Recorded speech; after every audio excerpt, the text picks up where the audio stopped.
ముగిసిన శుభాంశో శుక్ల రోదసి యాత్ర క్షేమంగా భూమి మీదకు చేరుకున్న భారత వ్యోమగామి ప్రధాని మోడీ తదితరులు శుభాకాంక్షలు తెలిపిన నేపథ్యం ఏక్ నిరంజన్ నిజంగా దమ్మున్నటువంటి ఒక వ్యక్తి. నిజంగా ఇలా మన ప్రపంచం నిజంగా గర్వపడే విధంగా ఇలా భారతదేశం సంబరాలు వేసుకునే విధంగా వ్యోమగామిలో శుభం శుక్ల అనేటువంటి ఒక వ్యక్తి నిజంగా విజయం సాధించి ఇలా తిరిగి వచ్చిన నేపథ్యం ఉంది, భూమి మీదకి వచ్చిన నేపథ్యం ఉంది. కాల్పనియాలో భారత వ్యోమగామి శుభం శుక్ల రోదసి యాత్ర ముగిసింది. ఆయన తిరిగి క్షేమంగా భూమి మీదకి చేరుకున్నారు. యాక్సియం 4 మిషన్లో భాగంగా అంతరిక్ష పరిశీలన కేంద్రం ISSకి వెళ్ళిన భారత వ్యోమగామి శుభం శుక్ల తిరిగి భూమిపైకి చేరుకున్నారు. అంతరిక్షంలో ఆయన 18 రోజులు గడిపారు. మానవాళికి ఉపయోగపడే ప్రయోగాలు చేశారు. అనంతరం డ్రాగన్ క్యాప్స్లో కాల్పనియా సమీపంలోని సముద్ర జలాలతో మంగళవారం మధ్యాహ్నం 3:01 గంటలకు సురక్షితంగా దిగారు. భూమికి తిరిగి రావడం సంతోషంగా ఉందని యాక్సియం 4 కమాండర్ పెగ్గీ విట్సన్ తెలిపారు. అంతరిక్ష పరిశీలన కేంద్రంలో అడుగుపెట్టిన తొలి భారతీయుడిగా శుభం శుక్ల రికార్డు సృష్టించారు. కాగా భూమిపైకి చేరుకున్న ఈ వ్యోమగాయాలు బృందాన్ని 7 రోజుల పాటు క్వారంటైన్లోనే ఉంచినట్లు స్పేస్ ఎక్స్ అధికారులు తెలిపారు. శుభం శుక్ల బృందం భూమికి సురక్షితంగా చేరుకోవడంపై ప్రధాని మోదీ హర్షం వ్యక్తం చేశారు. IASను సందర్శించిన తొలి భారతీయ వ్యోమగామిగా చరిత్రించిన శుభంశు పట్టుదల, అంకితభావం, సాహస చర్యల ద్వారా కోట్లాది మందికి స్ఫూర్తిగా నిలిచారని ఎక్స్ వేదికగా కొనియాడారు. ఇది మన సొంత మానవ సాహిత్య అంతరిక్ష ప్రయోగం గగనయానికి దిక్సూచిగా నిలిచిందన్నారు.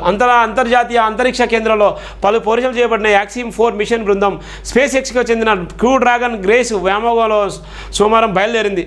భారత వ్యోమగామి శుభం శుక్లతో పాటు పెగ్గీ విట్సన్, స్లోవెన్జు ఉజ్నాకి, విస్నేహి టీబర్ కపులు ఈ బృందంతో ఉన్న సంగతి తెలిసిందే. ఇకపోతే శుభం శుక్ల తిరిగి భూమికి చేరుకోవడంపై సర్వత్ర హర్షం వ్యక్తం అవుతుంది.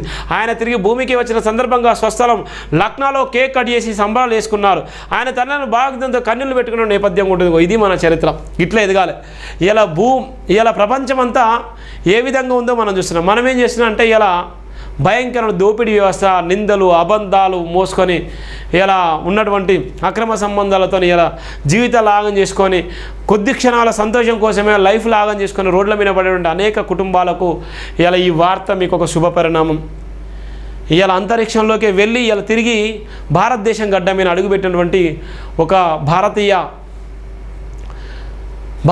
సమాజానికి సంబంధించిన వ్యక్తి, భారత జాతికి సంబంధించిన వ్యక్తి ఇలా ఎంత గర్వపడాలో ఇలాంటి వార్తలు ఇచ్చిన తర్వాత. అలాంటి వార్తలు ఇచ్చినాక బాధపడాల్సిన అవసరం ఉంటుంది.